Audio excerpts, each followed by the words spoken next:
evening. My name is Michelle Pesci. I'm the chairperson of the Counseling and Student Support Services Department, and I welcome you to our 11th grade parent night.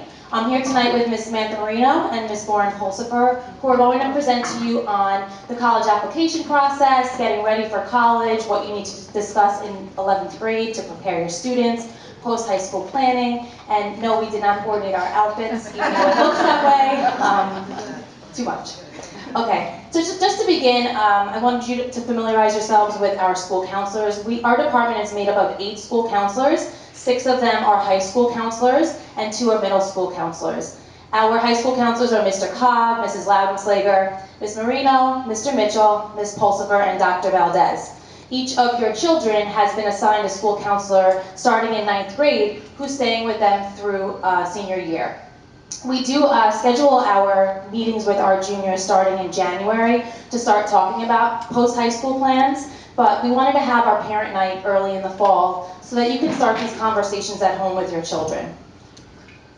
Some of the topics that we're going to discuss are what our college is looking for, standardized tests such as the SAT and ACT, what is included in a college application, the college search process, how to start talking about this with your children, college application deadlines, so this time next year your children will be applying to colleges, financial aid and scholarships. I don't know if any of you had attended our financial aid night last week, but we had invited 11th and 12th grade parents, and NCAA, so for students who are interested in playing intercollegiate sports in college, how to get that process going and what you need to do to prepare. So once again, I thank you so much for being here with us tonight. If you have any questions after the presentation, please feel free to reach out to myself or any of the school counselors. And I just ask if you have questions about the presentation to hold them till the end. We are live recording this evening for parents who couldn't make it. So at the end, we'll open up the floor to some questions as well. So thank you again, and I will be introducing Ms. Pulsifer. Thanks. Okay, good evening everyone and welcome. Again, I'm Ms. Pulsifer, one of the high school counselors here. So nice to see everybody here in person back again, talking about our wonderful 11th grade students. So I'm just going to start with a brief overview of what the college application entails. So there's a few different components that we're going to review tonight. Number 1 being the rigor of classes and grades on a student's transcript. This, by far, is the biggest piece of a college application that the colleges will be reviewing. We also are going to cover SAT and ACT testing. Many schools for this application year are still test optional, which we saw a big change during COVID. Many colleges switched over to test optional. It remains to be seen what's going to happen for the class of 2025, but we are anticipating that many colleges will remain test optional. Then we're going to talk about the college essays. This is the component of the application where a student can really, make themselves shine, show something to the college admissions reps that they wouldn't be able to see on another part of the application and really be creative with it. Then we'll talk a little bit about extracurriculars, so any clubs, sports, after-school jobs, volunteer service, or leadership positions that your child has had. Teacher recommendations, so we recommend that students ask 2 academic teachers for letters of recommendation. Typically they won't do this until closer to the end of their junior year, and then each of their counselors will automatically write them a letter of recommendation. And finally, there's demonstrated interest, so going into that is going on campus visits, going on tours, attending college fairs. So those are kind of the broad overview categories that we're going to go through tonight. So first up, we're going to talk about testing. I'm actually the SAT coordinator here at New Hyde Park. So the big test that's coming up is the PSAT, which will be on October 18th, 2023 this year at New Hyde Park. The PSAT is an exam that is helping students to prepare for the SAT, which I'm going to talk about in more detail in a moment. There are 2 sections on the PSAT. We have reading and writing and math sections with a total score which will be out of 15-20. And something that's new and exciting this year, so the PSAT is actually going digital. So if you have any older students that have been through this process before, typically testing would take place with paper and pencil on a Scantron. For the first time this year, the College Board has decided to make it digital. So all of our 11th grade students are actually going to be taking this test on their school-issued iPads using an app called Blue Book.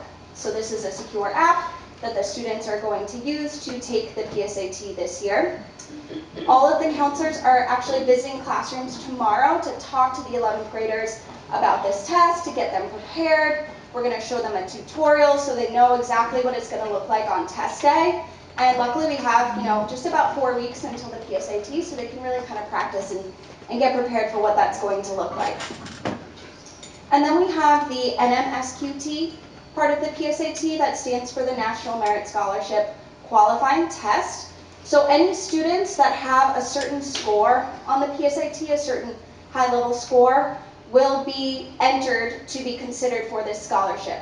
And there are multiple stages throughout this process. Students will be notified about a year from now if their scores on the PSAT will qualify them for this process. Okay, so just to talk a little bit more about SAT versus ACT. So students can choose whether they want to take the SAT or the ACT. All colleges now will accept both exams. So we even have some students who may take one SAT, take one ACT, and then kind of decide which test they perform better on. And you can choose which scores to send. So many colleges will use what's called a super score, where you can send scores from 2 different administrations, and they will consider your highest possible combination. And that also kind of ties into the test optional policy that many colleges have currently. So we're going to look at your student scores, we're going to look at the colleges they're applying to, and we're going to see, does sending their scores to that college, is it going to help their application? If we think it's going to help their application, then we definitely want them to send those scores. And that's why we really encourage all 11th graders to try out an SAT or an ACT and kind of see where they fall. So there are some, slight differences between the 2 exams. As you can see on the slide here, I won't go through each and every detail, but you're welcome to read and review just kind of what details on each exam. Okay. And now just to go into a little bit some test prep options. So what are some options for your students to get ready for these exams? The one that I really want to highlight is called Method Learning. So our district has a partnership with Method Learning, where Method Learning will provide free or heavily discounted test prep to all students in our district. So the main thing I want to highlight is called Methodize, which can be accessed on students' Castle Learning accounts. Okay, so this is free, self-paced online PSAT, SAT, and ACT prep. Students are also welcome to go into one of their test center locations. They can take practice exams, they can work with tutors. And in addition, in the past, we have partnered with them to provide in-person and virtual SAT prep classes. The district hasn't announced yet if we're going to be doing that this year, but if the district does decide to do that, we will definitely send out that information to you all so you can have that information. Then we have Khan Academy, so that's another free online test prep that students can access. They partner directly with the College Board. And then there are lots of other private companies that our students have used. Some that our students have used that they really like are Test Takers, Princeton Review, or Kaplan. And here we have the SAT dates for 2023 to 2024. So we encourage all students to take at least one test in the spring of their junior year, if not 2. Some students may choose instead to take their second test in the fall of their senior year. Kind of depends on the student's schedule. Our students who are in a lot of AP classes, they're going to have their AP exams in early May. So maybe they don't want to take that May exam if it's going to be a little bit too much for them at that time.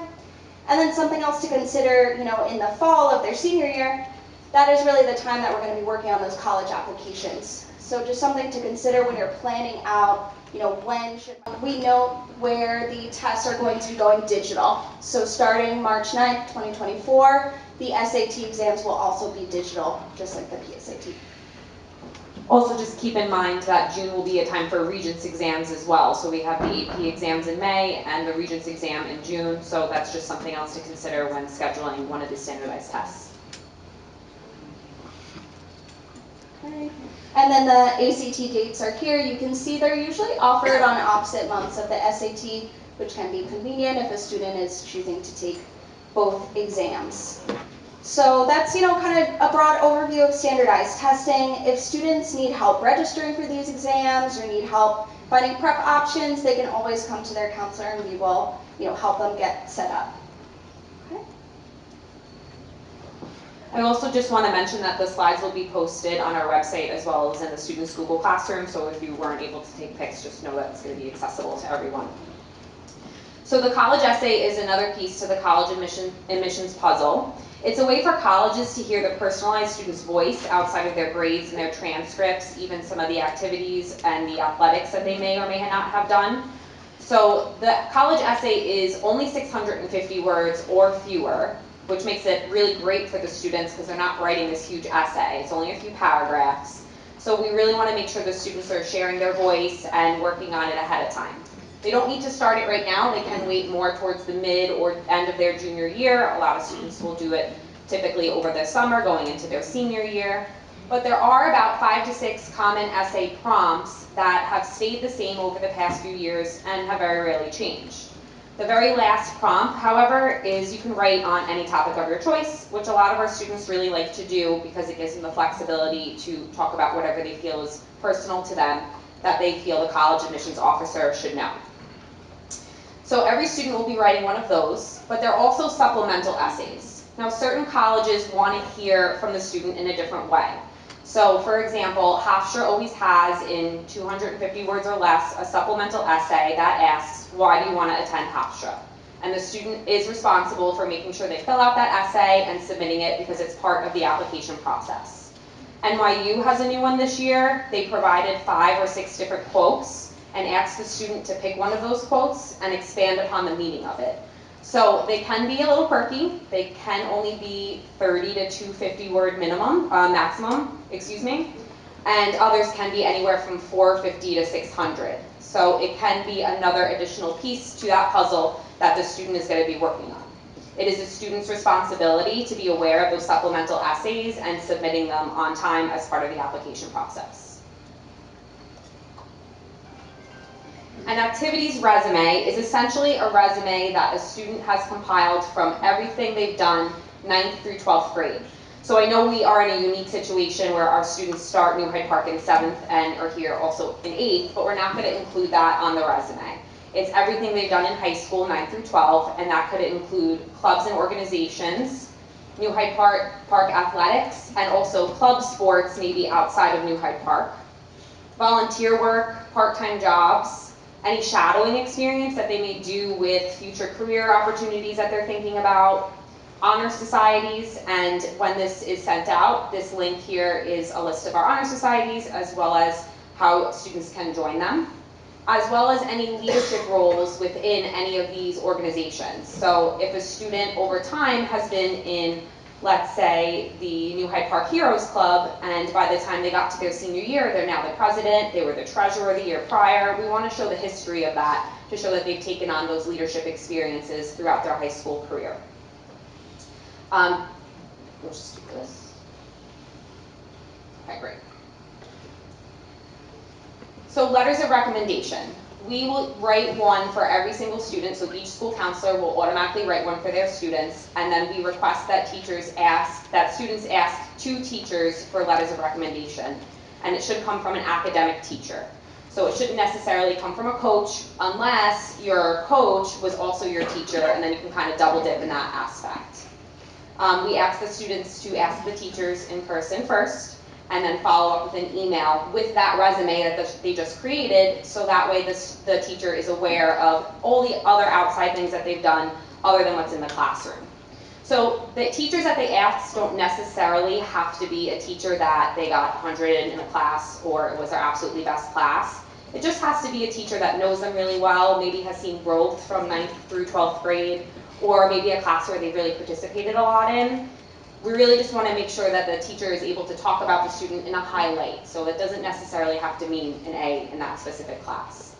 And since it's the beginning of their junior year, if your student really feels like they don't have a connection with the teacher yet, now's the time to really talk to them about thinking about 2 teachers for this year that they could ask for next year's application process. I just want to let everyone know that certain programs, such as medical programs, nursing programs, or even certain math programs, will require specific teachers' letters of recommendation from those subject teachers. Meaning if you are going into biology or applying into a BS-MD program, specifically to go into a doctoral program, they'll ask to see 2 science teacher letters of recommendation or maybe 2 math teachers' letters of recommendation. So if your student's thinking, I want to ask my art teacher because I've had them all 4 years, that's great. We'll still include that if we can. But if the school is specifically saying only 2 letters of recommendation and from these subject teachers, it's the student's responsibility to be aware of that and ask those teachers specifically for those letters of recommendation. And then again, the juniors will be asking at the end of this year. It's not something they have to start doing now because our teachers are writing letters of recommendations for our current seniors. Okay, so now that we've covered a bit of the different components that go into the college application, we're thinking about, where should my child apply to college? So some of the questions that we want to be asking are, is there a specific major that my student is interested in? This is, a really great way to kind of start our search and narrow down some of the schools to look at if our child knows, exactly what they might like to major in. However, if you're like me when I was growing up, I had no idea what I wanted to do. So many of our students do go in undecided. At that point, then we want to focus on, okay, maybe you don't know your exact major, but what are you interested in? What might some of your career goals be down the line? Then students want to think about, what type of location, size, what type of campus am I looking for? Am I more comfortable, in a smaller, more close-knit campus, or do I thrive, in a big campus with lots of different people? And then thinking about tuition. So, what can our family afford? What types of scholarships does this college give out? And is it something that we're, prepared to pay for? And then we want to make sure that it's a good academic fit. Is this a good level for my child? Are they going to thrive but also be challenged academically? And in terms of kind of creating that college list, once you've asked some of these questions, we've maybe narrowed down some of those schools, we want to make sure that we have a nice mix of schools within these categories here. So you can see target schools are those in which the students' GPA, high school GPA, and SAT, ACT scores are right kind of in line with what the college is looking for. So we look at the middle 50% of accepted students at this college. Do I kind of fit in there? If so, then we think, okay, you have a pretty fair chance of getting in. That's going to be what we call our target schools. Then we have safety schools. So these are schools in which your student has a GPA and test scores that are much higher than what this school is looking for. We are confident, we feel really good about your chances of being admitted. And then we have those reach schools. So these could be your dream schools, these could be your Ivy League schools, or maybe it's just a school that's looking for a GPA and test scores that are much higher than where your student is at. We encourage students to apply to reach schools, those Ivy League schools, if that's what they want to do. We just want to make sure that they have that balance with the target and safety schools. So we're really covering all of our bases. And in terms of those, really competitive schools that only admit a small percentage of students, really those are reach schools for all our students. Even if they're a top performer, it's hard to predict, who is going to be accepted or not. So for those really competitive schools, those are really going to be reach schools for many of our students. And then we always get a question, how many colleges should my student be applying to? There's no real magic number. We say around 8 to 10 is a good amount. but some students may apply to a few less than that, and some may apply to more.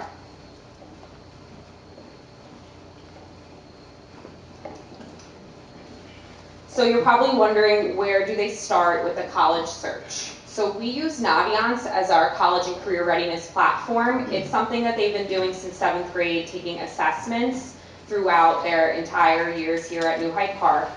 And what we'll be using it for now in 11th grade is going to be that college search. So there is an individualized college search process where a student can be extremely specific and say, I'm only looking at schools in New York and Florida for the major of computer science, and I want to play Division II softball. And you put all that in, and it'll show you a list of the schools that fit all of those criterias. So it really helps the students learn about colleges that maybe they've never heard of before, or recognize that a local college in the area has acceptance during that individual college planning meeting that we have in January, February, and March. But the student is more than happy to, we're more than happy to have the student access that now if they want to start that process early. It's available to everyone currently in their Naviance. And then what do they do after they look up these colleges? Well, they can save them in the colleges I'm thinking about list. So you can see here, we just put in these 3 schools, and the student can go back at any time to click on the individual school names, learn more about the school through their website, as well as see something called the scattergram. Now the scattergram is my personal favorite feature that we have in Naviance. And what it does is it takes students from New Hyde Park in the past who have applied specifically to the school and shows you the data on if they were accepted or denied based on their SAT score and their GPA. And then there's also a toggle for the ACT as well in case the student has taken the ACT. So you'll see at the bottom there's the SAT scores, and along the sides is the GPA. So again, just data from New Hyde Park Memorial High School, so you can get an idea, is this school a target school, a reach school, or a safety school for me? And it helps you go along with those trends, so when you come to your school counselor, the students come to the school counselor in their senior year, if they have a list of only reach schools, we're going to go back to this and say, we need some targets and some safeties. The only difference between what you're seeing right now and what the students see is that the students will have a little blue icon that puts them on the map of where they're at. And again, if it's a reach school, we are still encouraging the students to apply to the school that's a reach school, but we just have to be realistic that we have targets and safeties on our list as well. So this is a wonderful tool. It's very helpful to kind of have an idea of where the student stands with that particular college. Now, trends can change from year to year. That is something that we are aware of. And also, if you'll notice, there's a little X all the way over here with this pretty high SAT score and GPA. So why did this student get denied? Well, that could have been a very specific program. Maybe it was a nursing program that only had a certain amount of spots and was highly competitive. We don't know what the majors were, but we just have an idea of the SAT, ACT scores with the GPAs. So once they start getting their list ready, it's time to go visit those college campuses to have an idea of the campus culture and see if it's a good fit. Locally, we have some great, wonderful colleges here on Long Island. We're very fortunate to have them. Hofstra is a local college that a lot of students go to, and when a student visits that campus, they either say right away, I love it, or I didn't like that much because it was kind of industrialized. So it's definitely really great to go and get a sense of those campus visits to have an idea of what you like and what you don't like. Maybe a student thinks they want to go to a really big school, and then they visit a school like Syracuse and recognize this is not for me. And then they'll revisit their list and start narrowing down what they like and what they don't like. Demonstrated interest is also part of the application process for some colleges. And what that means is the college is going to track every time your student interacts with that school, and they use that as part of the application process in making a decision on a student's application. So if your student has the exact same GPA and test score and all the same activities as another student, but the other student visited the campus, scheduled a tour, interacted via email with the reps, clicked on some links, the colleges keep track of that, and then who do you think they're going to admit? The student that maybe interacted a little more with the school or not. So that's what demonstrated interest really means. However, not every school does that, and they're always open when they do keep track of demonstrated interest right on their school website. The admissions reps will be open and say that yes, that's part of the admissions policy here. So if you're unsure, you could always just use Google, talk to the admission representatives at the college, and even directly ask them, what do I need to do to be part of the demonstrated interest? Is it better if I come visit the school? Is it better if I do a virtual tour? And they'll be open with you about that. So we do have some upcoming college fairs that we really hope everyone will take advantage of. If you're going to take a photo of anything, please have this be it. So we have a SUNY College Fair at Farmingdale State College, and then the NC Fall College Expo at Adelphi. So those are opportunities where you can meet multiple colleges on a college campus. It's kind of like a double whammy. But what I really want to emphasize is the Sewanaka Central High School District and College and Career Fair on October 2nd. Specifically because this is only open to students within our district. So that means you'll have more individualized one-on-one time with these college reps, whereas the other two are open to the public. Anyone from Long Island and probably Queens is going to be going to those. But if you can't attend the Sewanaka one, by all means, the Farmingdale and the Adelphi one are great too. We also have the NACAC virtual college fairs, and what I like to really talk about with those is if your student is saying, I want to go look at a school in maybe California, those virtual college fairs are a great place to start so that way they can have an idea of what the campus looks like and then make a decision before maybe you drive a really long time or actually purchase a flight. So when the student is ready to apply to the specific college, each one has their own admissions deadlines. And it's important for them to know exactly when they need to submit their applications by, because there are many different types of deadlines that a college may have. So the first two that we're going to discuss is early action. So early action is an opportunity for students to submit their applications early and hear back from the college earlier. So that means their applications need to be submitted sometimes as early as October 15th, which is just 3 weeks away essentially from where we are right now. And by the perk of doing this is by applying early, you'll hear back earlier. So you'll know I have maybe 3 or 4 colleges I've already been accepted into, so that may make the students feel a little bit more comfortable. Another way of looking at it is we go back to school a little later than the rest of the United States. Some start as early as the beginning of August. So we try to encourage our students to get their applications in by these early action deadlines, so they're being reviewed in the same application pool as the rest of the United States.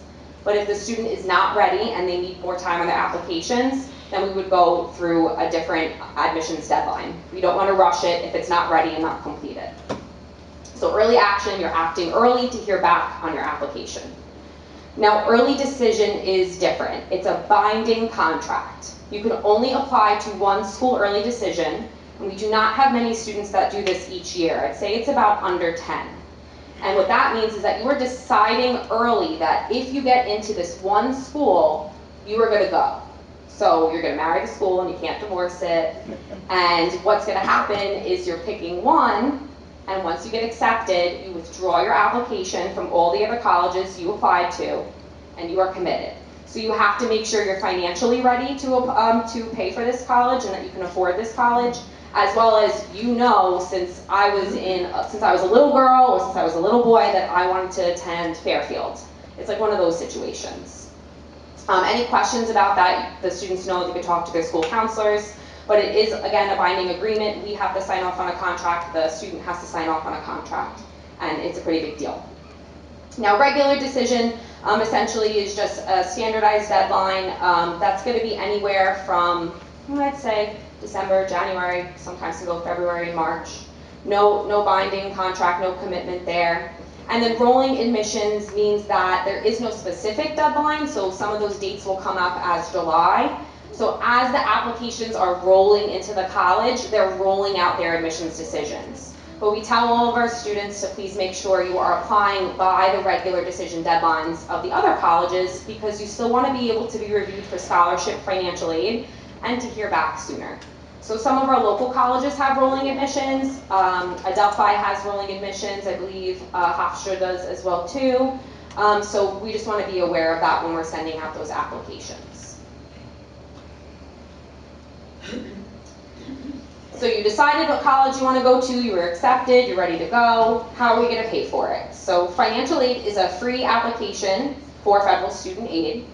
This year, for our current seniors, they changed the application process, and the opening start date to apply is December 1st.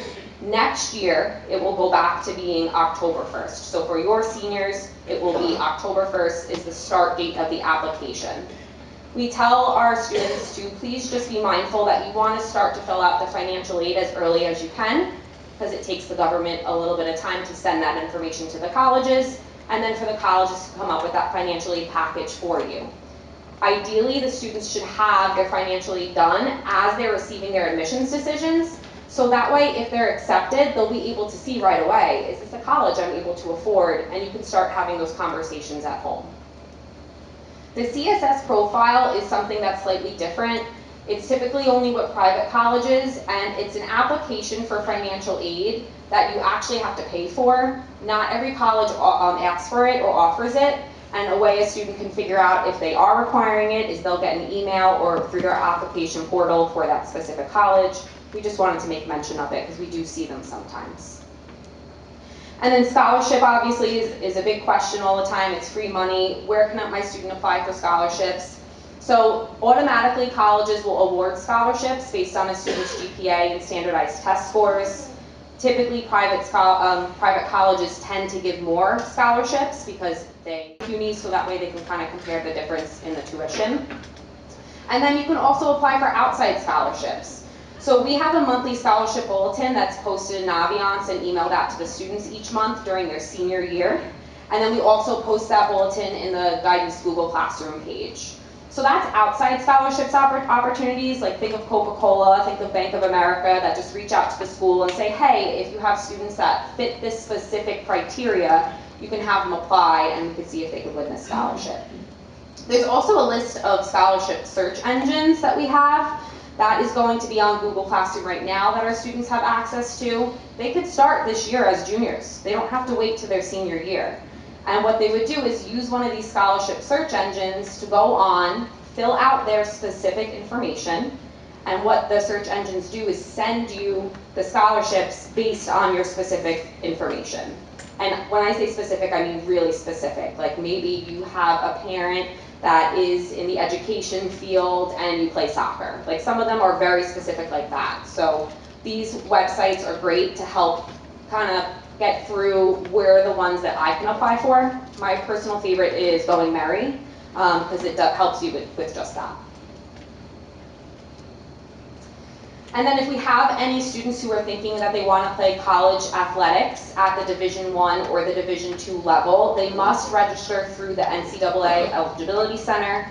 We do have an NCAA liaison. It's Mr. Mitchell, who's one of the school counselors. And we also have a Google Classroom for any student that's interested in this. Now, you do not need to join the NCAA Eligibility Center if you are going to be playing Division III. But if you are unsure, then we just say to register, put all the information through. They ask what classes you've taken while you're at New Hyde Park, what your grades are. They want to make sure you have the correct GPA to play Division I or Division II college athletics. And again, if there's any questions about that, we do have that Google Classroom, or we can make an appointment with Mr. Mitchell. Okay, I know that was a lot of information covering all the different parts of the college application process, everything that your student needs to be doing. We just want to remind all the parents, guardians in the room, this is a student-driven process. So the student should really be driving that college search. They should really be driving those, filling out those applications. The counselors are here to help coach them, to give them information. The parents are here to help facilitate and support, but this really is, the student's responsibility. At the end of the day, it is going to be their future. So we just like to remind everybody of that. So in terms of next steps, what can we all be doing? For our 11th graders, we want to see them keep those grades up. This is a really important year for that transcript. Every junior should be preparing and taking an SAT or an ACT exam, completing that college search on Naviance, which like we mentioned, we will be doing one-on-one, but they are also welcome to explore that on their own. beginning to research colleges, so attending those college fairs, maybe going and visiting a couple of schools in their junior year. Start building up that resume of all of the activities so far in high school, and if they haven't been involved in anything in high school so far, now is a great time to start. And as I said, so starting around February, counselors are going to be scheduling individual meetings with each of our juniors to talk about everything we just covered, but it's going to be individual to that student. And we love when parents join these meetings. We love to have you guys in, be involved in the process. So we will be inviting you to come in for those meetings. Some other events to look out for that we typically put on. Usually around in the late spring, we like to put on a college essay writing workshop where we work with the English department to get started on those college essays. And then every August, we do a Common App boot camp. So we actually invite all the students here, right here in the cafeteria, in the library, and we actually have them get started on their college applications. So we are there with them every step of the way. And just final notes, counselors are here to help you with this entire process. Please don't hesitate to call or email us with any questions or concerns. We have all our contact information up here if you need it. And with that said, thank you all so much. We would love to open it up if anyone has any general questions they would like us to answer for you tonight. Where is the Sewanaka High School Fair this year? Where is the Sewanaka High School Fair this year? It's going to, yep, the college fair. It's going to be at Sewanaka High School. Yep. And that's on October 2nd at 6 p.m. At the fair, is there like a list of the colleges that will be there we can get ahead of time, or a layout of where they'll be located? So we actually have a list of the colleges up on the Google Classroom right now, so you can ask your student to see that. That can change, of course, at any time, but the layout is pretty simple. Usually up on the second floor, there'll be people guiding you there. They're going to be the SUNY schools, and then it's broken down by the CUNY schools and the private colleges. But that list is up there now already, so you could just ask Nicole to look on the Google Classroom. Anybody else?